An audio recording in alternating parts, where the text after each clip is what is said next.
क्या आपको कभी ऐसा महसूस हुआ है कि आप एक हीरो हैं जो दूसरों को तो बचाता रहता है, लेकिन खुद को बचाना भूल जाता है? जब दूसरों के लिए आपकी हाँ, आपकी अपनी जरूरतों के लिए एक जोरदार ना बन जाती है। अगर ये भावना आपको जानी पहचानी लगती है, तो आप बिल्कुल सही जगह पर हैं। आज हम आत्म बलिदान के उस स्याह पहलू के बारे में बात करेंगे, जो आपको किसी बहादुरी के मुकाम तक नहीं ले जाता, बल्कि भावनात्मक थकान और मन में कसक पैदा करता है। और सबसे महत्वपूर्ण बात यह कि हम समझेंगे कि स्टोइक दर्शन इस जाल से बचने का एक आश्चर्यजनक रूप से सरल और सुंदर तरीका कैसे सुझाता है। मेरा वादा है, आप मदद शब्द को एक नए नजरिए से देखने लगेंगे। बचपन से ही हमें सिखाया जाता है कि दूसरों को कुछ देना एक अच्छी बात है, साझा करना, मदद करना और दूसरों के हितों को अपने हितों से ऊपर रखना। और इसमें बेशक बहुत बड़ी सच्चाई है। समाज आपसी सहयोग पर ही टिका है, लेकिन वो अदृश्य रेखा कहाँ है जिसके पार एक भलाई करने वाला व्यक्ति खुद परिस्थितियों का शिकार बन जाता है? कब दूसरों की मदद आपके अपने जीवन को बर्बाद करने लगती है? और हम इस फंदे में इतनी आसानी से क्यों फंस जाते हैं, मना करने के विचार पर भी खुद को कसूरवार महसूस करते हुए? आज हम इसी विरोधाभास पर गहराई से चर्चा करेंगे। तो आइए इस समस्या की जड़ तक पहुंचे। इसे भले इंसान का फंदा कह सकते हैं। यह एक ऐसी शातिर चाल है जिसमें हम सबसे अच्छे इरादों के साथ फंस जाते हैं। हमें बचपन से सिखाया जाता है कि मदद करना एक नेक काम है, और यह सच भी है। लेकिन कोई यह नहीं बताता कि वह लक्ष्मण रेखा कहाँ है जिसके पार मदद करना खुद को नुकसान पहुंचाने जैसा बन जाता है। इस फंदे की जड़ में एक शक्तिशाली चीज है, सामाजिक स्वीकृति। जब हम किसी की बात पर हाँ कहते हैं, तो हमें तारीफ मिलती है और हमें महसूस होता है कि हम महत्वपूर्ण हैं। यह अच्छा लगता है। लेकिन समय के साथ इस स्वीकृति को खोने का डर हमारी सामान्य समझ से भी ज्यादा प्रबल हो जाता है। हमें स्वार्थी दिखने का डर लगता है। हमें किसी को निराश करने का डर लगता है। और यही डर हमें अपना समय, ऊर्जा और यहां तक कि अपनी सेहत भी कुर्बान करने पर मजबूर कर देता है, सिर्फ इसलिए ताकि हमें कोई ताना न मारे। काम पर एक आम स्थिति की कल्पना कीजिए। शाम के 5 बज चुके हैं और आप अपना काम लगभग पूरा कर चुके हैं, और तभी एक सहकर्मी आता है और अपने काम में बस थोड़ी सी मदद करने का अनुरोध करता है। आप जानते हैं कि इसमें लंबा समय लगेगा।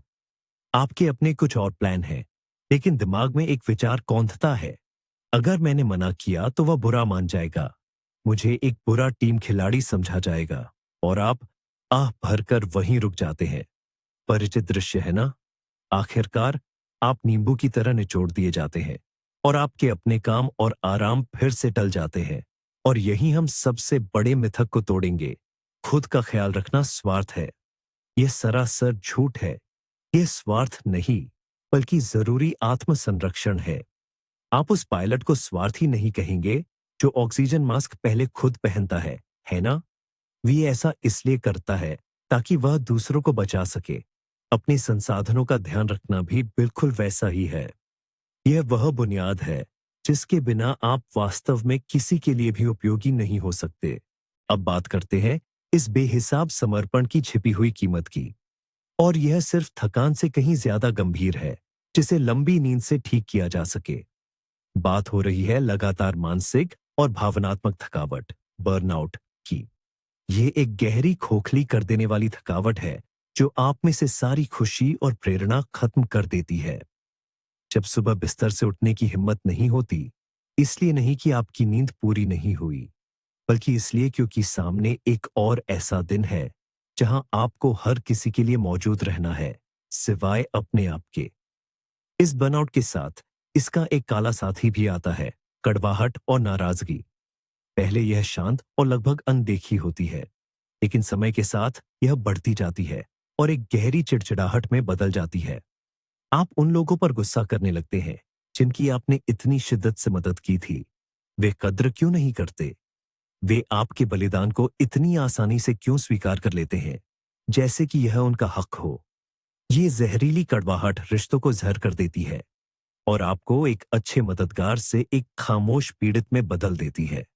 लेकिन शायद सबसे भयानक नतीजा है धीरे धीरे अपनी पहचान खो देना।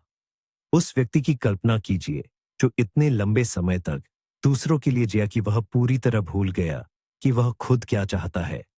उसे अपनी पत्नी का पसंदीदा सीरियल पता है, बॉस को रिपोर्ट के लिए क्या चाहिए ये पता है, बच्चे को कौन सी दलिया पसंद है ये भी पता है।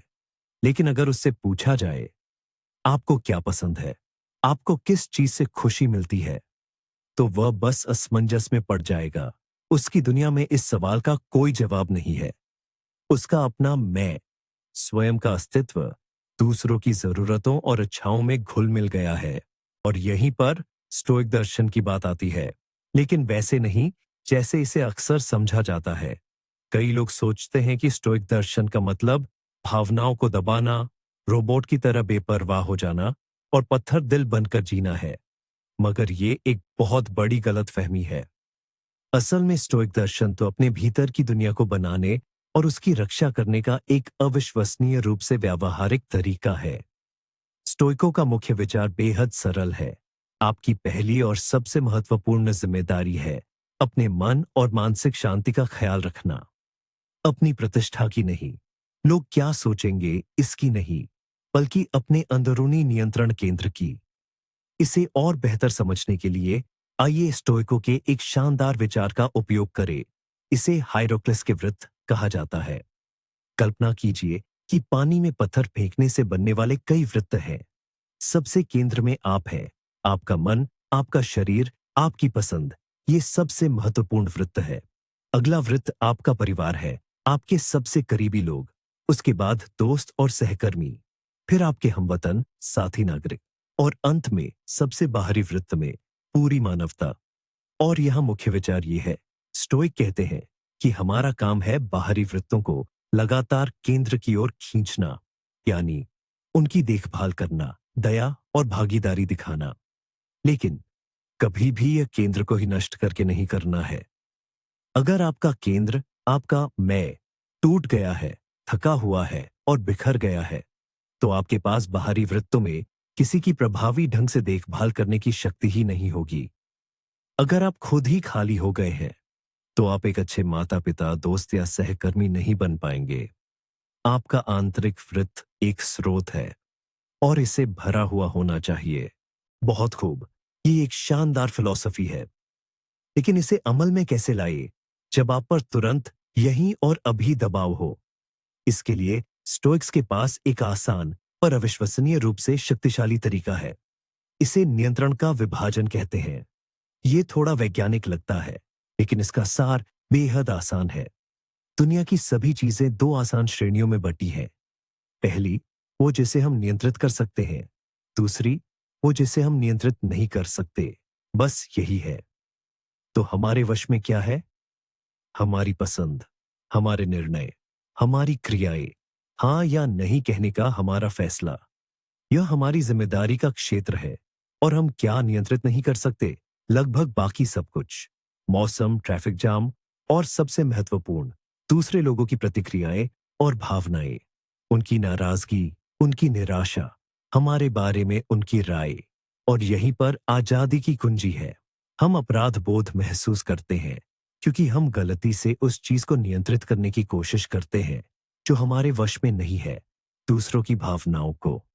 वापस अपने सहकर्मी पर आते हैं जो शाम को मदद मांग रहा है। नियंत्रण के इस विभाजन का उपयोग करते हुए आप खुद से पूछते हैं, अभी मेरे वश में क्या है? आपके वश में आपका फैसला है। नम्रता से, लेकिन दृढ़ता से कहना, माफ करना, आज मैं नहीं कर पाऊंगा, पाऊंगी। चलो कल सुबह इस पर फिर से बात करते हैं, ताजे दिमाग से। और आपके वश में क्या नहीं है? उसकी प्रतिक्रिया। वह निराश हो सकता है, लेकिन यह उसकी जिम्मेदारी का क्षेत्र है, आपकी नहीं। जब आप यह समझते हैं, तो नहीं कहना स्वार्थ का काम नहीं रहता। यह अपने संसाधनों के तर्क संगत प्रबंधन का कार्य बन जाता है। आप पूरी दुनिया की भावनाओं के लिए जिम्मेदार नहीं हैं। आप केवल अपने स्वयं के सचेत निर्णयों के लिए जिम्मेदार हैं। और यह कमाल की आजादी देता है। और अब इस कहानी का सबसे अहम और शायद हैरान कर देने वाला पहलू, हमें लगता है कि खुद को पूरी तरह न्यौछावर करने से हम बेहतर दोस्त, माता-पिता या सहकर्मी बन जाते हैं। लेकिन सच कहें तो यह सिर्फ एक गलतफहमी है।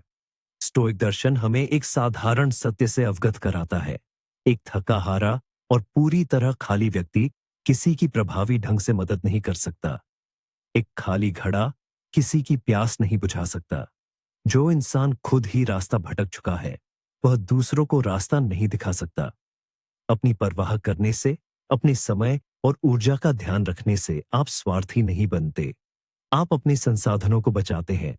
आप मजबूत, समझदार और दूसरों के लिए वास्तव में उपयोगी बने रहते हैं, खासकर जब इसकी सबसे ज्यादा जरूरत होती है।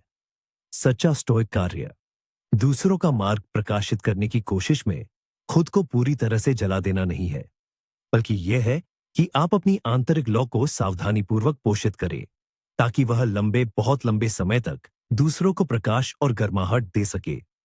तो आज का मुख्य सबक यह है, आत्म बलिदान एक शक्तिशाली साधन है, न कि स्वयं में एक अंतिम लक्ष्य।